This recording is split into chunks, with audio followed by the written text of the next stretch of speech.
የውድቀት አዋጅ እንደ ኢትዮጵያ አየር መንገድ ኢትዮጵያውያን ለደህንነታቸው የቆመ ኃላፊነት የሚሰማው አስተዳደሪ የሚያገኘው መቼ ነው ይለናል በድሉ ዋቅጅራ።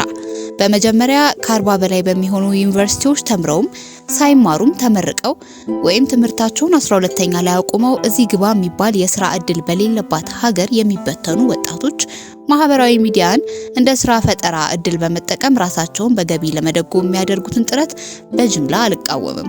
ለዚህ ጽሑፍ መነሻ የሆኑኝ በቁጥር ጥቂት የማይባሉት ለይዘት ፈጠራ ያጠራቸውን ዕውቀትና የህይወት ልምድ ድንቁርና የአእምሮ ስነ ልቦና ችግር በወለደው ድፍረትና ንቀት ተክተው የደደቡትና የሰገጡት ናቸው።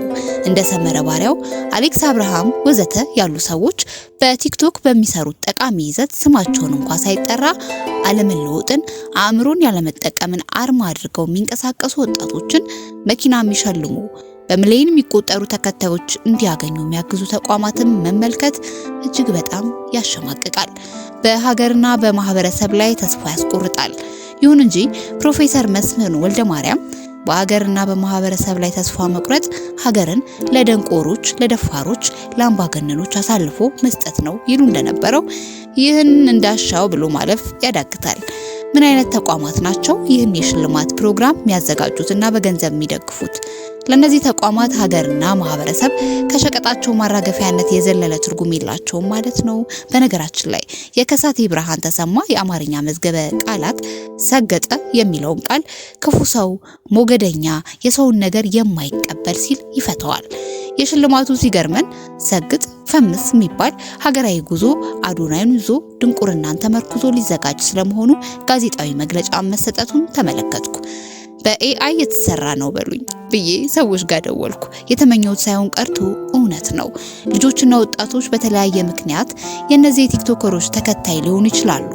እኔን እንቅልፍ የነሳኝ ፈጽሞ በማልጠብቀው ሁኔታ ጋዜጣዊ መግለጫ ተናጋሪ ወይዘሮና የሰራዊት ፍቅሬ ጉዳይ ይህች ሴት ለልጆቿ ደድቡ ሰግጡ ትላለች ማለት ነው። በአፍለኛው የሬዲዮ ድራማ አሃዱ ብሎ ብዙ ወጣ ወረዶችን አልፎ እዚህ የደረሰው ሰራዊት ፍቅሬ የመጣበት የሙያ ትግል ጉዞ ላይ ውሃ ከልሶ ሰግጥ ፈምስ የሚል ሀገራዊ ዘመቻ ፊት አውራሪ ለመሆን የተነሳው ምን አስልቶ ነው? ለመሆኑ ሰራዊት የዚህ አካል መሆኑ ለልጆቻችን የሚያስተላልፈው መልእክትስ እዚህ የደረስኩት ደድቤ ሰግጬ ነው የሚል እንደሆነ ያውቃል? የትምህርት ስርዓታችን ማጥ ውስጥ ነው። በሙስና ተጨማልቀናል። የሃይማኖት ተቋማችን ረክሰው ዓለማዊ መድረኮችን እየመሰሉ ነው። ይህ ሁሉ አልቆረቆራችሁም። ለዘመቻ አላነሳሳቸውም። ወርቅ በወርቅ ብሎ ፊልም የሰራበት ሀገራችን የምትታወቅበት አትሌቲክስ ተዋርዶ ከዓለም አትሌቲክስ ሻምፒዮን ያለ ወርቅ መመለሳችን እንኳን ሰራዊት ፍቅሬን በቁጭት ለተግባር አላነሳሳውም። ሰራዊት ለሀገራዊ ዘመቻ ያነሳሳው የሀገሪቱ የደደቦች የሰገጤዎች ማነስ ነው።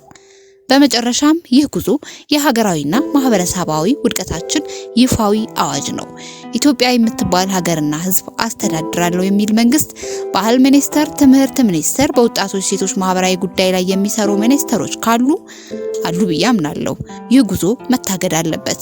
ከዚህ በተጨማሪ በሃይማኖት ስም፣ በአነቃቂ ንግግር ስም በይፋ ማህበረሰባዊ እሴቶቻችን የሚቃረኑ የዘቀጡ ለማጭበርበር የቀረቡ ይዘቶች በማቅረብ በህዝብ በተለይ ባልተማረው ማህበረሰብ ስነ ልቦና ላይ የሚጫወቱ የማህበራዊ ሚዲያ ይዘት አቅራቢዎች ላይ ህጋዊና ተገቢ እርምጃ ሊወሰድ ይገባል ይለናል።